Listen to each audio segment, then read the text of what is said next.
Hello everyone, welcome to I GATE Bhilai. आज हम आपको एक ऐसे टॉपिक पे डिस्कस करने वाले हैं जो काफ़ी इंपॉर्टेंट है और आपको भी लगता है काफ़ी इंपॉर्टेंट है। बहुत से लोगों को लगता है कि हमारा ये टॉपिक कमज़ोर है। वो टॉपिक का नाम है पॉइंटर। और पॉइंटर अपने लिए काफ़ी इंपॉर्टेंट है। सी में आप चाहे रहिए, आप चाहे C++ में रहिए, दोनों में। और सभी जितने भी स्टूडेंट हैं, मैक्सिमम सभी स्टूडेंट को लगता है कि पॉइंटर पार्ट हमारा थोड़ा सा कमज़ोर है। तो आज हम इस पर डिस्कस करेंगे और इस क्लास को पढ़ने के बाद एक डेप्थ नॉलेज आपको इस पर मिलेगा पॉइंटर में, और प्लस आपका जो डर है धीरे धीरे धीरे खत्म होते जाएगा।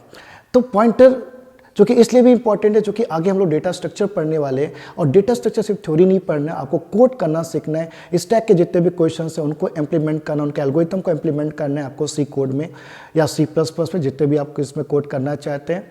ठीक है, तो उसमें स्टैक है, क्यू है, लिंक लिस्ट है, टी है। इन सब में यदि आप C से कोड करते हैं तो आपको पॉइंटर्स की सख्त ज़रूरत पड़ती है। इसलिए पॉइंटर हमारा काफ़ी अच्छा होना चाहिए। तो आज हम लोग इस पर डिस्कस करेंगे और इस पर वर्कआउट करेंगे कि पॉइंटर के अंदर में बेसिक क्या है, क्या क्या चीज़ें होनी चाहिए। बेसिकली पॉइंटर होता क्या है? पॉइंटर बेसिकली क्या है? It is a one kind of variable which is used to store address of another variable.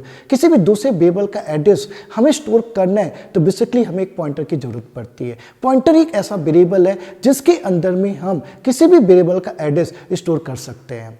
तो एड्रेस बेसिकली किसका होता है? वेरिएबल का होता है। बेसिकली जब बेसिक वेरिएबल आप डिक्लेयर करते हैं तो उसके लिए एक मेमोरी इंटरनली क्या होती है? क्रिएट होती है। उस मेमोरी का एक एड्रेस होता है। उस मेमोरी का एड्रेस हम लोग क्या कर सकते हैं? एक पॉइंटर के अंदर में डाल सकते हैं। तो पहला पॉइंट क्या हो गया कि एड्रेस किसका है? मेमोरी का है। तो मेमोरी के बारे में पहले आपको सीखना पड़ेगा कि इंटरनली मेमोरी किस तरह से ऑर्गेनाइज रहती है। क्योंकि आपको एक बार मेमोरी ऑर्गेनाइजेशन आ गया तो फिर आप को क्लियर हो जाएगा कि एड्रेस किस फॉर्म में होते हैं। फिर उस एड्रेस को आप पॉइंटर में डाल के पॉइंटर के इधर उधर आप जंप करा सकते हैं, यूज़ करना बेसिकली अच्छे से सीख सकते हैं। तो सबसे पहले हम लोग ये देखेंगे मेमोरी ऑर्गेनाइजेशन कैसा होता है। इससे पहले हम लोग ये देखेंगे यहाँ पर जब भी हम लोग कंपाइलर, चूँकि हम लोग जितने भी C कोड करते हैं किसी ना किसी कंपाइलर पर जाके उसको हम लोग रन करते हैं, एग्जीक्यूट करते हैं।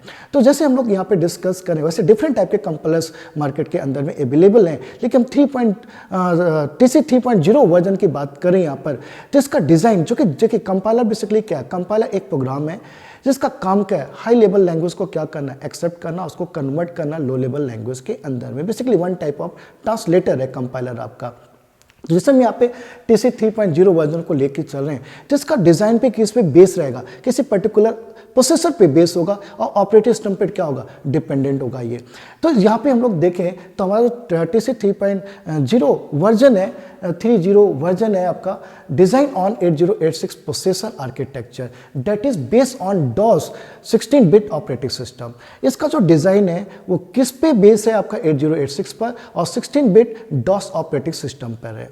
तो जब भी आप कोई भी C का एप्लीकेशन रन करते हैं, एग्जीक्यूट करते हैं, डेवलप करते हैं TC 3.0 वर्जन में, तो कंपाइलर क्या करता है? इमीडिएटली 1 मेगाबाइट की मेमोरी आपके लिए क्या करता है? पर्टिकुलर एप्लीकेशन के लिए क्या करता है? एलोकेट कर देता है। तो ये बोलता है कि जब भी आप on TC 3.0 version when ever A C application is executing it occupy 1 megabyte data only, कि जैसे आप कोई भी एप्लीकेशन आप रन करेंगे इमीडिएटली 1 मेगाबाइट की मेमोरी वहाँ पे क्या हो जाएगी? एलोकेट हो जाएगी। तो 1 मेगाबाइट की जो मेमोरी एलोकेट होती है इंटरनली 16 पार्ट में क्या होती है? डिवाइड हो जाती है। 16 इक्विवेलेंट पार्ट में डिवाइड हो जाती है, दैट इज कॉल्ड सेगमेंट। जैसे यहाँ पर देखिए आप, ये टोटल 16 सेगमेंट में डिवाइडेड है। ठीक है, आपका 0 से लेके कहाँ तक? 15 तक। जिसको देखिए आप कितने पार्टीशन है यहाँ पर, इसको हम लोग क्या बोले? सेगमेंट। ये सभी क्या है? सेगमेंट्स हैं।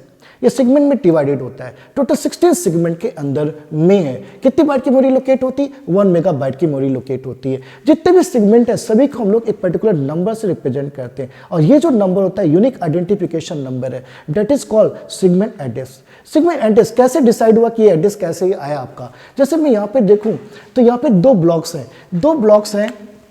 तो 2 ब्लॉक को रिप्रेजेंट करने के लिए कितने बिट चाहिए आपको? तो 2 ब्लॉक को रिप्रेजेंट करने के लिए 2 टू पावर 1, तो 1 बिट चाहिए, 0 और 1। सिमिलरली यदि आपके पास 4 ब्लॉक्स हैं तो कितने बिट आपको चाहिए? 2 टू पावर 2 बिट चाहिए पर्टिकुलर ब्लॉक को रिप्रेजेंट करने के लिए। सिमिलरली अब आपके पास 16 सेगमेंट है, 16 सेगमेंट है, 2 to power 4, 2 to power k equal to 4 bit required to represent 16 segment. इसको मैं बाइनरी में कन्वर्ट करूँ 4 बिट को, ठीक है, इस 4 बिट को मैं बाइनरी में कन्वर्ट करूँ यहाँ पे, तो क्या हो जाएगा? 0 0 0 0 0 1 0 0 1 0, लास्ट हो जाएगा ऑल 1।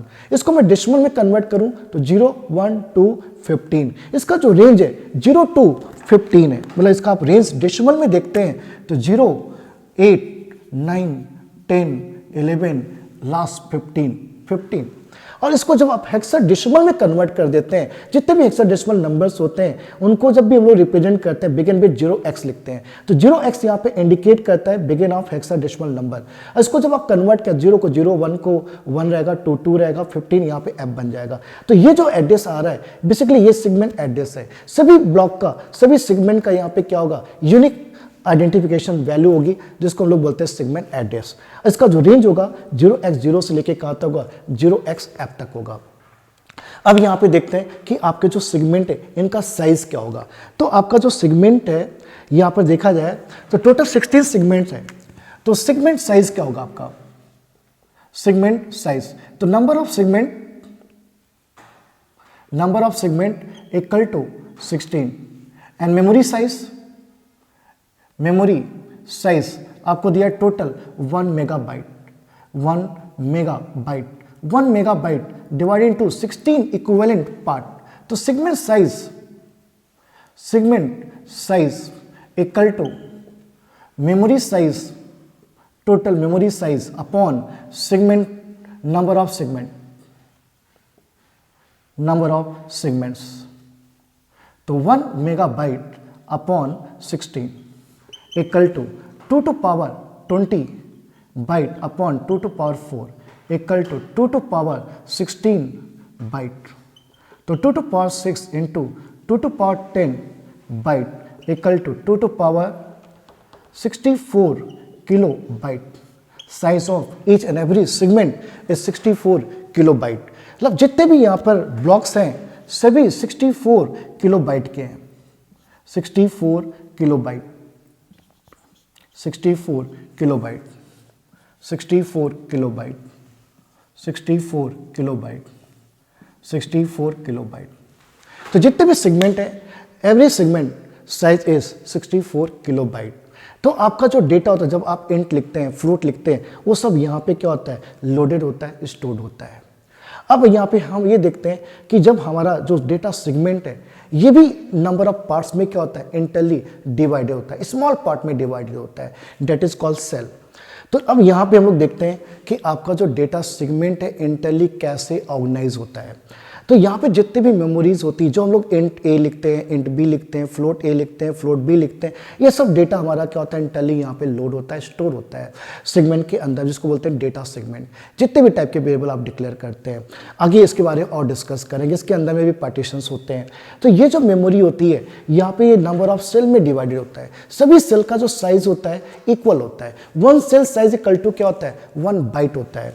तो नंबर ऑफ सेल में डिवाइडेड है, सभी का सेल क्या है, इक्वल है। बेसिकली आपकी जो मेमोरी है ये बाइट में डिवाइडेड है, इसको आप बोल सकते हैं, because 1 cell equal to 1 byte. इसलिए यहाँ पे जो मेमोरीज होती है, जितनी मेमोरीज हम लोग यूज करते हैं, वो जो होती है बाय डिफॉल्ट जो होती है मेमोरी इज बाइट एडिसेबल होती है, बाइट ओरिएंटेड होती है। बाइट एडिसेबल का मतलब होता है हर एक बाइट का यूनिक एड्रेस होता है। तो कितनी बाइट की मेमोरी है, जिस मेमोरी की हम बात करें तो ये मेमोरी टोटली आपका कितने की है, 64 किलो बाइट की है, 64 किलो बाइट की है। तो कितने नंबर ऑफ सेल में डिवाइडेड है। यदि हम लोग नंबर ऑफ सेल निकालें, इसके लिए नंबर ऑफ सेल कैलकुलेट करें तो क्या आएगा, data segment size upon cell size, upon cell size. Data segment size 64 kilo byte, क्योंकि हर एक सेगमेंट का साइज कितना है, 64 किलो बाइट का है। और 1 सेल का साइज क्या है, 1 बाइट पर सेल। तो बाइट बाइट कैंसिल, तो कितना हो गया, 64 के सेल। तो 2 to power 6 into 2 to power 10 cell equal to 2 to power 16 cell. इतने सेल्स है, 2 to power 16 cells equal to 2 to power k से कंपेयर करें, k equal to 16 bits required, 16 bit required to represent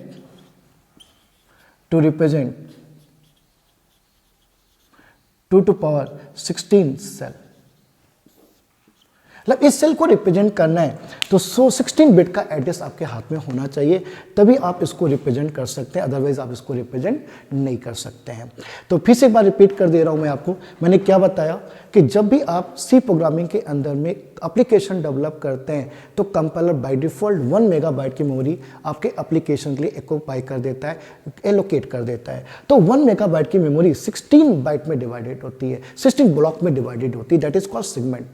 तो 1 megabyte को आपने जब divide किया 16 part में तो साइज ऑफ ईच सेगमेंट आपका कितना आ गया, 64 KB का आ गया। तो 64 KB में डिवाइड होता है, हर एक ब्लॉक, हर एक सेगमेंट का जो साइज होता है 64 KB का होता है। तो 16 ब्लॉक को या 16 सेगमेंट को रिप्रेजेंट करने के लिए कितने बिट चाहिए आपको, तो 2 टू पावर 4, तो 16 number of segment equal to 16, 2 to power 4, k equal to 4, तो 4 bit required to represent 16 segment. तो 16 बिट सेगमेंट को रिप्रेजेंट करने के लिए 4 बिट चाहिए, तो इसको मैंने बाइनरी में कन्वर्ट किया, डेसिमल में कन्वर्ट किया, फिर इसका रेंज मैंने निकाल लिया, तो इसका रेंज आ गया आपका 0 से लेके कहाँ तक, f तक आ गया। सिमिलरली मुझे यहाँ पे अब इसका रेंज कैलकुलेट करना है कि इसकी रेंज कितनी होगी, तो इसकी रेंज हम लोग यहाँ पे कैलकुलेट करें तो कितनी होगी, यहाँ पर देखिए, तो रेंज कैलकुलेट कर रहे हैं अब हम लोग डेटा सेगमेंट का। डेटा सेगमेंट को रिप्रेजेंट करने के लिए 16 बिट का एड्रेस चाहिए, तो एड्रेस यहां पर है 16 बिट्स का, 16 bit 0 0 0 0, next cell address 0 0 0 0 0 1, next cell address 0 0 0 0 0 0 1 0, and last address all 1 all 1 all 1, ये बाइनरी फॉर्म में रहता है। ये इसको लोग डेसिमल में कन्वर्ट करें तो 0 1 2 6 5 5 3 5, ठीक है। तो यदि हम लोग यहाँ पे देखें डेटा सेगमेंट साइज की बात करें, डेटा सेगमेंट साइज की बात करें तो ये हो जाएगा आपका 64 किलो बाइट। इसको हम लोग कन्वर्ट करें बाइट में तो 2 to power 6 into 2 to power 10 byte equal to 2 to power 16 byte equal to 65536 byte. चूंकि मेमोरी आपकी बाइट एडिसेबल है, इसको हम लोग रेंज देखें, यहाँ पर रेंज कैलकुलेट करें, रेंज तो क्या आएगा 0 to 65535, ये इस तरह से रहेगा। चूंकि रेंज ऑलवेज स्टार्ट फ्रॉम 0, तो 0 to 65535, तो सही रेंज आ रही है, 0 से लेके कहाँ तक आ रही है 65535। अब इसको हम लोग कन्वर्ट करें, मतलब इसका एड्रेस हम लोग यहाँ पे देखें तो एड्रेस क्या आ रहा है इसका 0 1 2 3 4 6 5 5 3 5, ये इसका रेंज है आपका, ठीक है। ये आपका हो गया एड्रेस ऑफ इस सेल।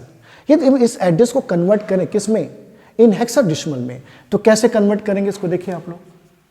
कोई भी चीज़ आपको हेक्साडेसिमल में कन्वर्ट करनी है तो आप क्या करते हैं, बाइनरी फॉर्म है, बाइनरी फॉर्म को हेक्सा में कन्वर्ट करना है तो ग्रुप ऑफ 4 बिट बनाते हैं राइट टू लेफ्ट, तो क्या हो जाएगा ये 0 0 0 0, तो हो गया 0x 0 0 0 0, 4 का ग्रुप बनाइए आप राइट टू लेफ्ट, तो हो गया 0 0 0 1, तो 0x 0 0 0 1। कभी भी हेक्साडेसिमल लिख रहे हैं तो बिगिन विद 0x करिए आप, ये रिप्रेजेंटेशन है हेक्साडेसिमल का। 2, तो ये हो गया 0x 0 0 0 2, next f f f f 0x f f f f, ये आपका रिप्रेजेंटेशन है। तो ऑफकोर्स रेंज देखें, रेंज इन हेक्साडेसिमल इसको फाइंड करें तो इसका रेंज कितना आएगा, तो इसका रेंज आएगा आपका 0x 0 0 0 0, 0x 0 0 0 1, 0x 0 0 2, 0x 0 0 3, 0x 0 0 4, and last 0x f f f, ये आपका रेंज है, ठीक है। बेसिकली ये आपका एड्रेस है। एड्रेस अलग अलग फॉर्म में आप लिख सकते हैं, अलग अलग फॉर्म में लिख सकते हैं। एड्रेस डेसिमल फॉर्म में हो सकता है, एड्रेस आपका हेक्साडेसिमल फॉर्म में हो सकता है। तो ये सारे एड्रेसेस हैं। ये जो एड्रेसेस हैं जो एड्रेसेस हैं ये किस फॉर्म में, किस टाइप के हैं, अनसाइंड नंबर है। सबसे इंपॉर्टेंट पॉइंट है। कभी भी आप यहाँ पर जब भी एड्रेस यूज कर रहे हैं तो एड्रेस हमेशा किस फॉर्म में रहता है, अनसाइंड नंबर। एड्रेस कभी भी निगेटिव नहीं होता किसी भी मेमोरी का, तो उसको हम लोग हमेशा किस फॉर्म में रिप्रेजेंट करते हैं, अनसाइंड नंबर, अनसाइंड टाइप में रिप्रेजेंट करते हैं। इसलिए कभी भी किसी भी मेमोरी का एड्रेस आपको यूज करना है तो फॉर्मेट स्पेसिफायर कौन सा यूज करेंगे आप, %u यूज करेंगे आप, क्योंकि %u का रेंज 0 से लेकर कहाँ तक होता है, 65535 तक होता है, या 2 बाइट का है आपका अनसाइंड नंबर। ठीक है, हेक्सा ये हो गया अनसाइंड नंबर। यदि आपको हेक्साडेसिमल में प्रिंट करना है एड्रेस, ठीक है, हेक्साडेसिमल प्रिंट करना है तो क्या यूज करेंगे, %x, %X, %p, इन सब का यूज कर सकते हैं यदि आपको एड्रेस प्रिंट करना है, क्योंकि आपका जो वेरिएबल है, जो आप वेरिएबल आपने इन a लिखा हुआ है, इसके अंदर में a लोकेटेड है, यहाँ पर कहीं पे लोकेटेड, रैंडमली कहीं भी लोकेटेड होगा, उसका एड्रेस आपको प्रिंट करना है, प्रिंट इन हेक्साडेसिमल करना है तो %x, X, %p, और अनसाइंड नंबर में करना है, डेसिमल फॉर्म में करना है तो %u यूज़ करेंगे आप, ये आपको ध्यान रखना है। तो मैंने क्या बता दिया यहाँ पर कि इंटरनली जो मेमोरी होती है, जब मेमोरी यहाँ पे लोकेट होती है एप्लीकेशन के लिए 1 मेगाबाइट की होती है, 16 पार्ट में डिवाइडेड होती है, size of each part 64 KB का होता है। इस 64 KB को हम लोग ऑर्गेनाइज करें तो ये नंबर ऑफ इक्वल सेल में डिवाइडेड होता है। उस इक्वल सेल को हम लोग यहाँ पे बोलते हैं cells. 1 cell size equal to 1 byte होती है। बेसिकली आपकी जो मेमोरी इंटरनली होती है वो बाइट ओरिएंटेड होती है, बाइट एड्रेसेबल होती है, मतलब हर एक बाइट का एक यूनिक एड्रेस होता है, एक यूनिक एड्रेस होता है। उसका रेंज हम लोग इस तरह से कैलकुलेट कर सकते हैं। तो इसका रेंज मैंने कैलकुलेट किया तो 0 से लेके कहाँ तक आ गया, 65535 तक आ गया, और हेक्साडेसिमल इस फॉर्म में रिप्रेजेंट कर सकते हैं। एड्रेस जब भी आप यूज कर रहे हैं अनसाइंड फॉर्म में होता है, ये याद रहना चाहिए। और एड्रेस आपको प्रिंट करना है तो डोंट यूज %d, क्योंकि %d का जो रेंज होता है कहाँ तक होता है, -327,682 प्लस 32767 तक होता है। वो 767 तक ही हैंडल कर सकता है डेटा, और यहाँ पे रेंज उससे बाहर आ रही है, इंटीजर रेंज से बाहर आ रही है, अनसाइंड में जा रही है, इसलिए %d कभी हम लोग यूज़ नहीं कर सकते। %d इसलिए भी हम लोग यूज़ नहीं कर सकते एड्रेस के लिए, क्योंकि %d जो होता है नेगेटिव डेटा को भी हैंडल करता है, नेगेटिव साइड को भी हैंडल करता है, और एड्रेस हमारा कभी भी नेगेटिव नहीं होता है। यदि आप %d यूज़ करेंगे एरर नहीं आएगा, लेकिन आपका एड्रेस नेगेटिव में आ सकता है, क्योंकि नेगेटिव में एड्रेस होता नहीं है, अनसाइंड में होता है। यदि आपको सही एड्रेस प्रिंट करना है तो %u यूज़ करिए। एक पॉइंट और यहाँ पर है, यदि आपको एड्रेस 16 बिट में प्रिंट करना है तो आपको इस फॉर्म में %u यूज़ करिए तो आपका एड्रेस होगा 16 बिट में प्रिंट होगा। यदि आपको 32 बिट में एड्रेस को प्रिंट करना है तो %lu यूज़ करिए आप, %lu। सिमिलरली यदि आपको एड्रेस 16 बिट में यूज़ करना है, प्रिंट करना है तो यूज़ %x, %X, %lp। लेकिन आपको 32 बिट में प्रिंट करना है तो यूज़ %lp आप यूज करते हैं तो आपका जो एड्रेस होगा वो 32 बिट में प्रिंट होगा। तो फॉर्मेट स्पेसिफायर %u 16 बिट में प्रिंट करना है एड्रेस, 32 बिट में प्रिंट करना है %lu यूज करिए आप। सिमिलरली हेक्साडेसिमल को 16 बिट में आपको रिप्रेजेंट करना है, एड्रेस को प्रिंट करना है तो %x, X, %p, तीनों फॉर्म हेक्साडेसिमल के रिप्रेजेंटेशन के लिए, और 32 में लिखना है तो इस फॉर्म में लिखना है। तो क्लियर हो गया पॉइंट आपको। इस तरह से मेमोरी आपकी ऑर्गेनाइज रहती है। अभी बाकी नेक्स्ट क्लास में और देखेंगे इसको हम लोग।